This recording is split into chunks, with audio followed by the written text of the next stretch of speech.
4 দিন ধরে পুলিশ ফাঁড়িতে আটক যুবকের মৃত্যু, ইনচার্জ গ্রেফতার। মুছে ফেলা হয়েছে শেখ হাসিনার 4 ফোনের 1000 কল রেকর্ড। আর্থিক সংকটে কারাবন্দী সাবেক বিচারপতি মানিক, বই বিক্রি করে চলছে মামলা, দাবি আইনজীবীর। মুছে ফেলা হয়েছে শেখ হাসিনার 4 ফোনের 1000 কল রেকর্ড। জুলাই আন্দোলন দমাতে ফোনে হাজারো নির্দেশনা দিয়েছেন গণঅভ্যুত্থানে ক্ষমতাচ্যুত সাবেক প্রধানমন্ত্রী শেখ হাসিনা। গত বছরের 5 আগস্ট পালিয়ে যখন ভারতের দিল্লিতে তিনি, তখন ঢাকায় তার সেসব কল রেকর্ড মুছে ফেলতে ব্যস্ত ছিলেন এনটিএমসির সাবেক মহাপরিচালক জিয়াউল আহসান। সোমবার এসব তথ্য জানান আন্তর্জাতিক অপরাধ ট্রাইব্যুনালের বিশেষ তদন্ত কর্মকর্তা তানভীর জোহা।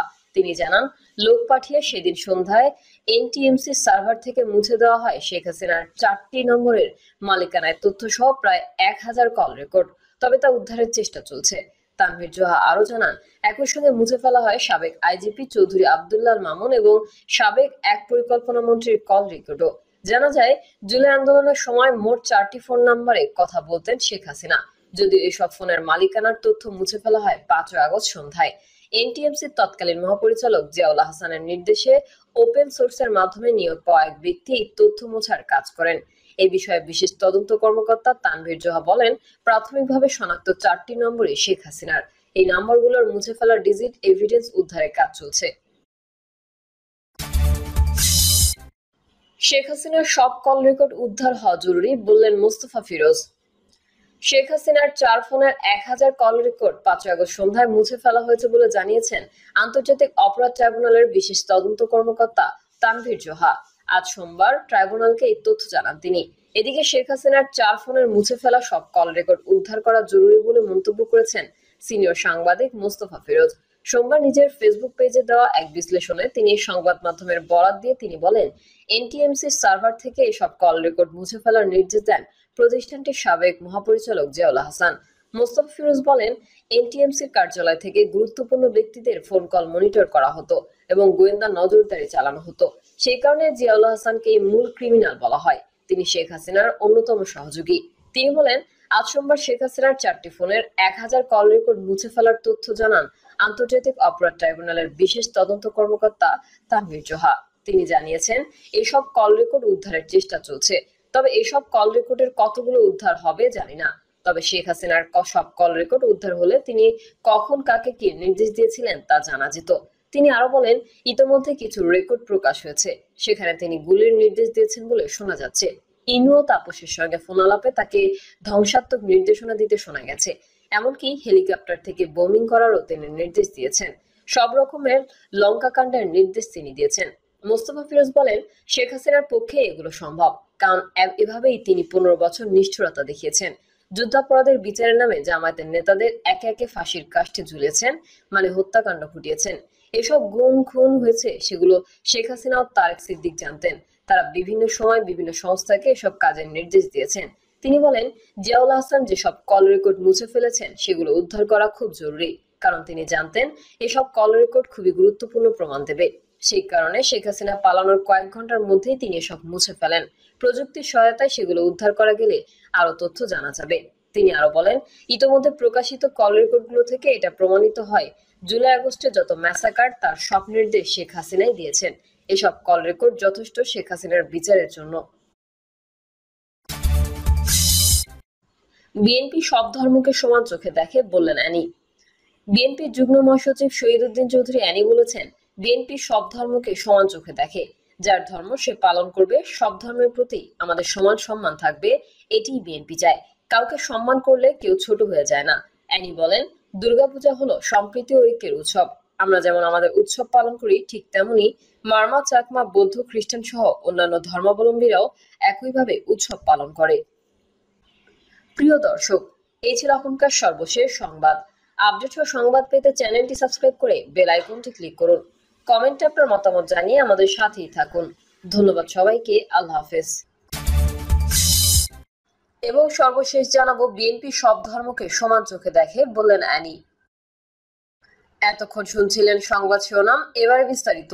তবে তার আগে অনুরোধ থাকবে আমাদের চ্যানেলটি সাবস্ক্রাইব করে বেল আইকনটি ক্লিক করুন। 4 দিন ধরে পুলিশ ফাঁড়িতে আটক যুবকের মৃত্যু, ইনচার্জ গ্রেফতার। ব্রাহ্মণবাড়িয়ার নবীনগরে পুলিশ ফাঁড়িতে চোর সন্দেহে 4 দিন আটকে রাখা মোহাম্মদ আব্দুল্লাহ নামক এক যুবকের মৃত্যুকে ঘিরে উত্তেজনা ছড়িয়েছে। এই ঘটনায় সলিমগঞ্জ অস্থায়ী পুলিশ ফাঁড়ির ইনচার্জ এসআই মোহাম্মদ মহিউদ্দিনকে গ্রেফতার ও সাময়িক বরখাস্ত করা হয়েছে। আব্দুল্লাহ বঞ্চারামপুরের উপজেলার তেজখালী ইউনিয়নের বাহিরচর গ্রামের আবুল মিয়ার ছেলে। গতকাল রোববার সন্ধ্যায় ব্রাহ্মণবাড়িয়া সদর হাসপাতালে তাকে মৃত অবস্থায় আনা হয় বলে জানিয়েছেন চিকিৎসক। পুলিশ ও পরিবার সূত্রে জানা গেছে, 17 সেপ্টেম্বর দুপুরের দিকে জেলার নবীনগর উপজেলার সলিমগঞ্জের বারাইল গ্রামের মুদির দোকানি তবি মিয়ার বাড়ির স্টিলের আলমারি থেকে নগদ 5,37,000 টাকা চুরি হয়। এই ঘটনায় তবি মিয়ার আত্মীয় সিরাজুল ইসলাম থানায় একটি অভিযোগ করেন। পরিবার ও স্থানীয় লোকজন অভিযোগ, ফাঁড়িতে নেওয়ার পরও আব্দুল্লাহর উপর নির্যাতন চলে। ভুক্তভোগী যুবকের পরিবারের দাবি, ফাঁড়িতে আব্দুল্লাহর হাতের নখ প্লাস দিয়ে উপড়ে ফেলা হয়, কপালের চামড়া ছিলে ফেলা হয়। নিহত যুবকের ভাই শাকিল মিয়া বাদী হয়ে গতকাল রাতে সলিমগঞ্জ অস্থায়ী পুলিশ ক্যাম্পের ইনচার্জ উপ পুলিশ পরিদর্শক মহিউদ্দিন সহ 4 জনের নাম উল্লেখ করে একটি মামলা করেন। মামলার এজাহারে উল্লেখ করা হয়েছে, আসামিরা সম্মিলিতভাবে আব্দুল্লাহকে শারীরিক ও মানসিক নির্যাতন করেন এবং পরিকল্পিতভাবে মৃত্যুর দিকে ঠেলে দেন।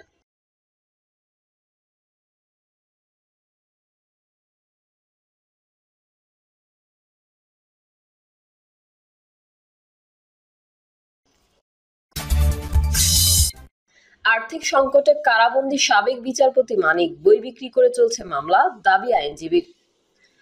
দুর্নীতি দমন কমিশনের মামলায় গ্রেফতার দেখানোর শুনানিতে হাজিরা দিতে সোমবার ঢাকা মহানগর দায়রা জজ আদালতে আনা হয় আপিল বিভাগের অবসরপ্রাপ্ত বিচারপতি এইচ.এম. শামসুদ্দিন চৌধুরী মানিককে।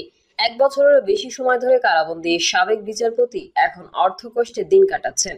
আইনজীবীর ফি দিতে না পারায় তিনি ইতোমধ্যে নিজের ল চেম্বারের সব বই বিক্রি করে দিয়েছেন বলে জানান তার আইনজীবী মোর্শেদ হোসেন। সকাল 10:45টার দিকে প্রিজন ভ্যানে করে আদালত প্রাঙ্গণে আনা হয় বিচারপতি মানিককে। পরে পুলিশ সদস্যরা তাকে 2 হাতে হাতকড়া পরিয়ে, বুকে বুলেট প্রুফ জ্যাকেট ও মাথায় হেলমেট পরিয়ে হাজতখানায় নিয়ে যায়। সেখানেই একটি মাদুরে বসে থাকেন তিনি। বেলা 11:30টায় তাকে আদালতে তোলা হয় এবং কাঠগড়ায় দাঁড় করানো হয়। দুদকের পাবলিক প্রসিকিউটর তরিকুল ইসলাম আদালতকে জানান, শামসুদ্দিন চৌধুরীর বিরুদ্ধে 5,39,00,000 টাকার জ্ঞাত আয় বহির্ভূত সম্পদের অভিযোগে মামলা হয়েছে। ওই মামলায় তাকে গ্রেফতার দেখানোর আবেদন করলে আদালত তা মঞ্জুর করেন। আদালত প্রাঙ্গণে উপস্থিত সাংবাদিকদের সঙ্গে আলাপকালে আইনজীবী মোর্শেদ হোসেন বলেন, তিনি মারাত্মক আর্থিক সংকটে আছেন, মামলা পরিচালনার খরচ বহন করতে পারছেন না। ল চেম্বারে সব বই বিক্রি করে দিয়েছেন। বিচারপতি মানিক আদালত থেকে বের হওয়ার সময় আবারও হাতকড়া পরিয়ে দেওয়া হয় এবং তাকে প্রিজন ভ্যানে তোলা হয়। একই ভ্যানে ছিলেন আওয়ামী লীগের সাবেক সংসদ সদস্য আব্দুস সালাম মুর্শেদী এবং ডায়মন্ড ওয়ার্ল্ডের ব্যবস্থাপনা পরিচালক দিলীপ কুমার আগারওয়ালাও। তিনি রুটি খেজুরে দুপুরে 12টার দিকে হাজতখানায় নেওয়া হয় বিচারপতিকে। পানি রুটি খেজুরে দুপুর 12টার দিকে হাজতখানায় নেওয়া হয় বিচারপতি মানিককে। সেখানে মাদুরে বসে কলা, খেজুর ও পাউরুটি খেতে দেখা যায় তাকে। তার পাশে ছিলেন মুর্শেদী ও আগারওয়ালা। 3 জনেরই পায়চারি ও নীরব আলোচনায় সময় কাটান। বেলা 2:30টার দিকে আদালতের কার্যক্রম শেষে তাদের আবারও প্রিজন ভ্যানে তোলা হয় এবং ক্যানিগঞ্জ কেন্দ্রীয় কারাগারের উদ্দেশ্যে রওনা হয় গাড়িটি।